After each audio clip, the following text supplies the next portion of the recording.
Bismillah, statement Al-Quran syifa sebagai obat. Apa itu syifa? Itu dulu. Ya, apa itu syifa? Saya ingin selalu bergerak dengan pemahaman yang jelas. Ada apa namanya? Ontologi, epistemologi, dan aksiologi. Kita arahkan ke dasarnya dulu, ontologinya. Quran surah ke-17 Al-Isra. Ya, di ayat yang ke-82. Ya, Allah memberikan statement tentang syifa di situ. Ya, paling kiri agak ke tengah sedikit. Wa nunazzilu minal Qur'ani ma huwa syifaa'un wa rahmatun lil mu'minin wa la yazidudz zalimina illa khasara. Wa nunazzilu minal Qur'an, dan kami turunkan dari ayat-ayat Quran itu, minnya tab'id, menunjuk pada sebagian.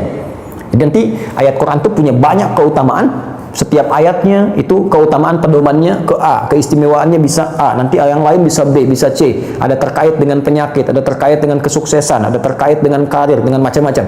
Ya, itu bimbingan yang kompleks dan sangat luas. Nah, ada sebagian ayat Quran itu yang ayatnya memberi petunjuk langsung, berfungsi sebagai syifa. Ya, wa rahmatul lil mu'minin, ada ayat lain berfungsi sebagai rahmat. Tapi ingat, lil mu'minin, bagi orang-orang yang yakin, tanpa ragu. Jadi kalau kita ingin berinteraksi dengan Al-Quran, kaidah pertamanya jangan pernah ragu. Ya, Quran surah kedua ayat 2, dzalikal kitabu la raiba fi.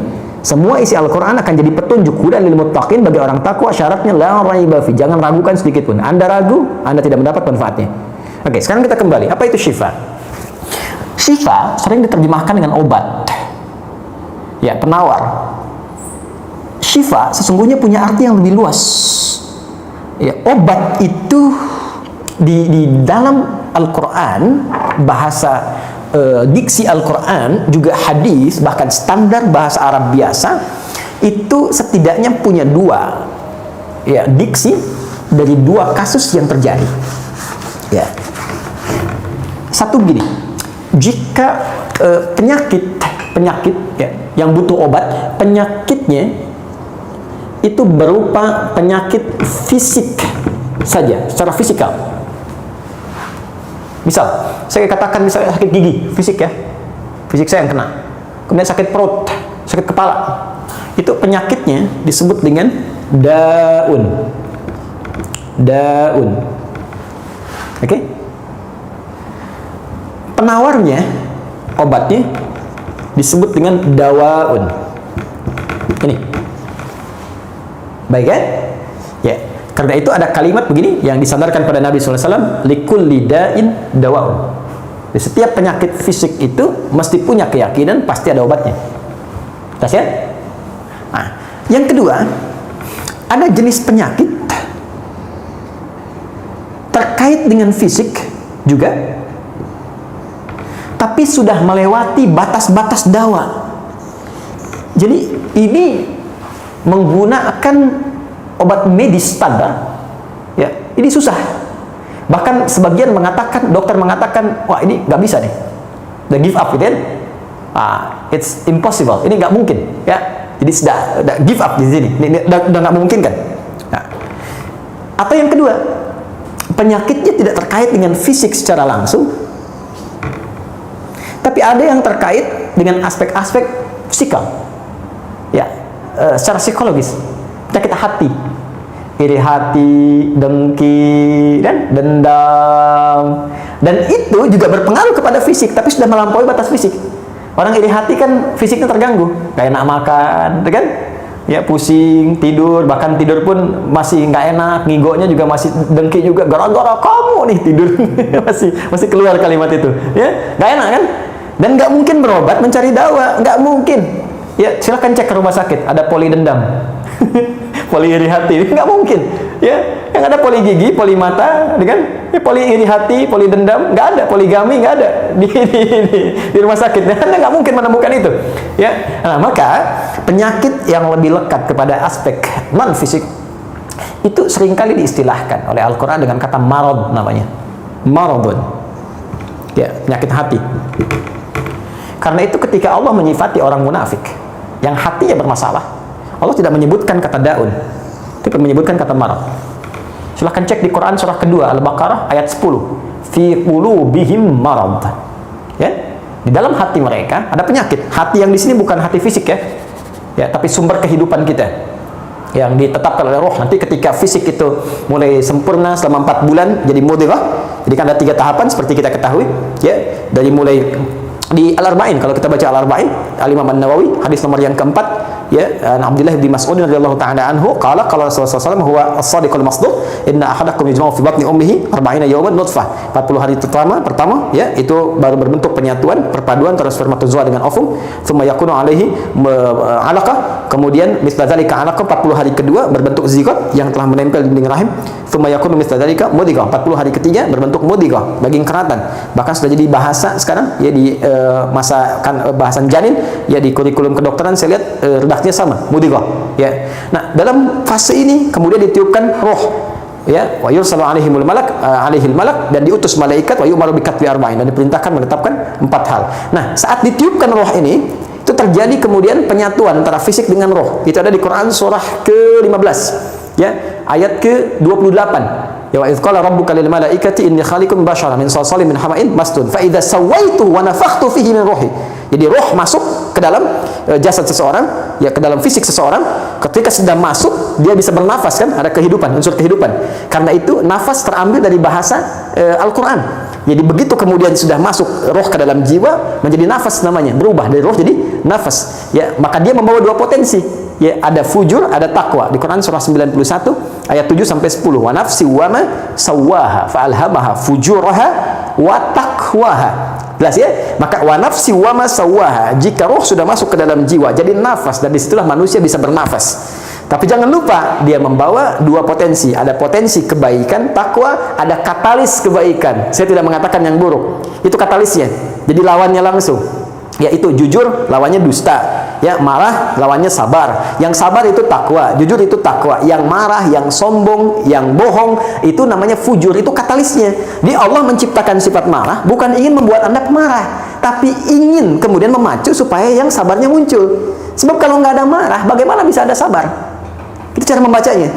Nah, di sini terjadi pergolakan, ya. Apa kaitannya dengan ini? Orang-orang yang tidak bisa mengendalikan sifat takwanya dan tidak menjadikan sifat fujurnya sebagai katalis, tapi diikuti menjadi dominan, maka jadi penyakit di hatinya.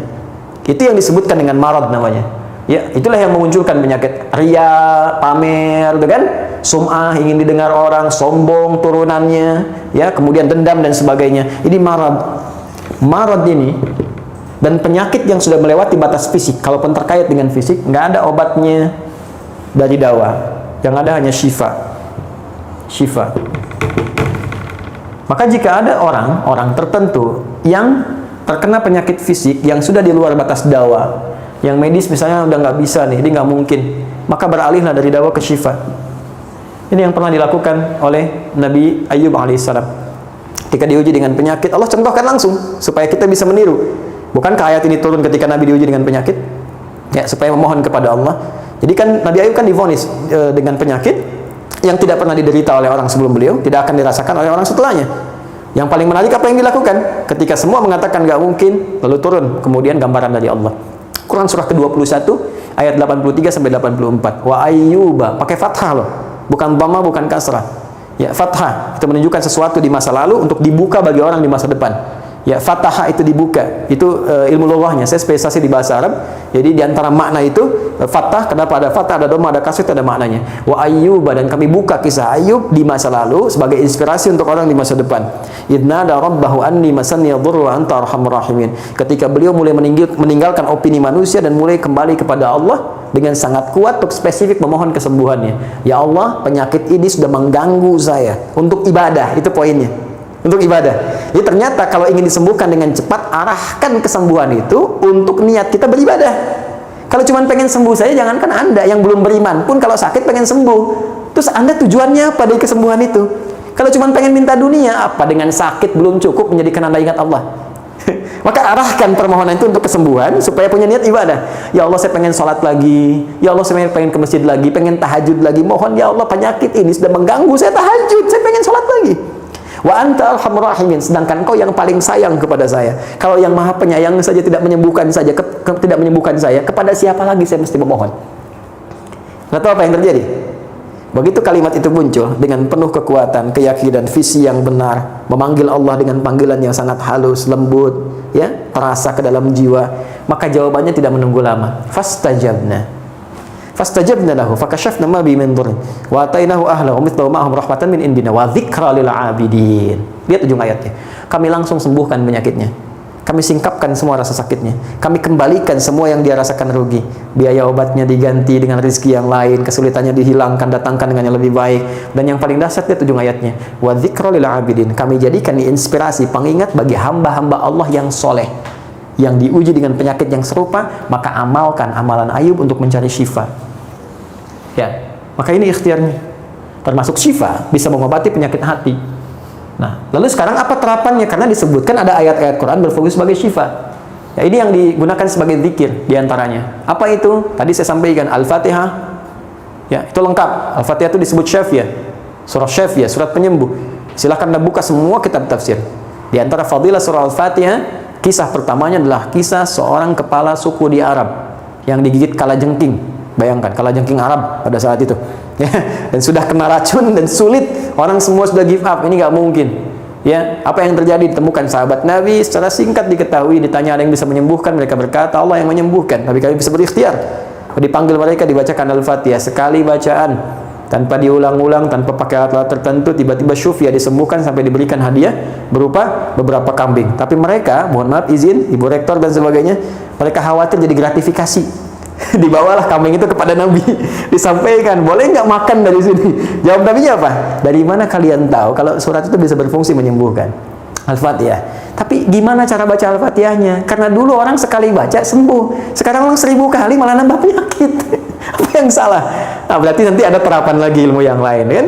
Nanti ada surah ke-26 Asy-Syu'ara ayat 80, itu zikirnya Nabi Ibrahim.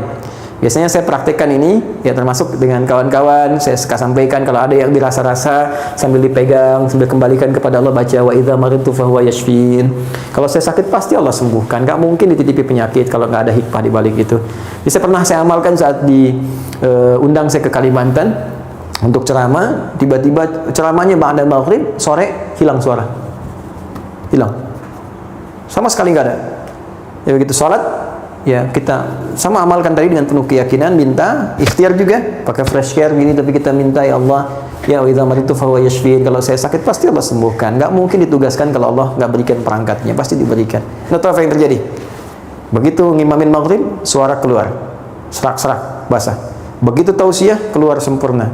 Ba'da isya nyambung, keluar sempurna. Habis ceramah, hilang lagi suara. Hilang lagi suaranya. Supaya disuruh istirahat, gak banyak nanya orang gitu kan. Tapi itu menarik. Dan puncaknya tadi, Quran surah ke-21 ayat 83 sampai dengan 84. Tergantung kasusnya. Kalau di kasusnya misalnya kasus mohon maaf ya terkait dengan kehamilan, nanti ada lagi yang lain ayat-ayatnya, ya. Misal di Quran surah ketiga ayat 38 sampai 39, nanti di Quran surah ke-19 menjelang persalinan dari ayat ke-25 sampai dengan ayat ke-26, nanti di Quran pas kalau sudah berkembang janinnya, ada di Quran surah ke-7 misalnya ayat 189 dengan doanya dan turunan lainnya. Bahkan bisa diamati teman-teman yang di SPOG misalnya atau di kebidanan, ada nanti ayat-ayat spesifik. Quran surah ke-22 ayat yang kelima, ya, ada di Quran surah ke-23 Al-Mu'minunnya, ya, ayat 11 sampai 13 itu lengkap sekali. Kita bisa gali sampai ke situ. Itu yang kita maksudkan syifa. Jadi keluarkan ayat-ayatnya, tapi bukan sekedar dibaca, dalami isinya sehingga paham apa yang harus dilakukan. Karena di sini nanti ada konsep ikhtiar juga. Ikhtiarnya bagaimana, ya, secara medisnya seperti apa, dan pertolongan kepada Allahnya bagaimana. Terakhir Nabi pernah datangi seseorang, dia minta disembuhkan, ya Allah, ya Rasulullah, si fulan sakit, tolong sembuhkan. Kata Nabi, idzhab ilat tabib, pergi ke dokter. Kata orang ini, Anda kan Nabi, tinggal berdoa disembuhkan. Jawab Nabi sangat elegan. Pertanyaan orang ini bagus, Anda Nabi, berdoa dikabulkan, pasti. Tapi jawab Nabi sungguh elegan. Kata Nabi, kesembuhan itu dititipkan di tangan para dokter. Jadi Nabi ingin memberikan satu isyarat, Anda tetap ikhtiar. Karena tidak selamanya Nabi akan hidup. Ya, karena itu dokter-dokter mesti belajar. Saya menambahkan dokter-dokter yang bisa belajar dari Quran juga. Saya mengharapkan nanti ada dokter mata yang hafal, ya, misalnya ayat-ayat tentang doa, ayat tentang mata, ya, riset tentang ayat-ayat mata, hadis-hadisnya apa, sehingga Anda bisa menerapkan resep-resep yang indah.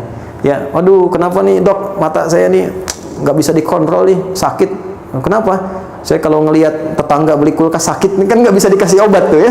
Anda bisa kasih resep Quran surat sekian, ayat sekian, sekian. Nah, itu yang banyak kejadian sekarang. Ya, orang matanya sehat tapi tidak bisa membedakan mana milik dia, mana milik orang lain. Demikian juga dengan yang lainnya. Itulah syifa. Wallahu taala a'lam bishawab.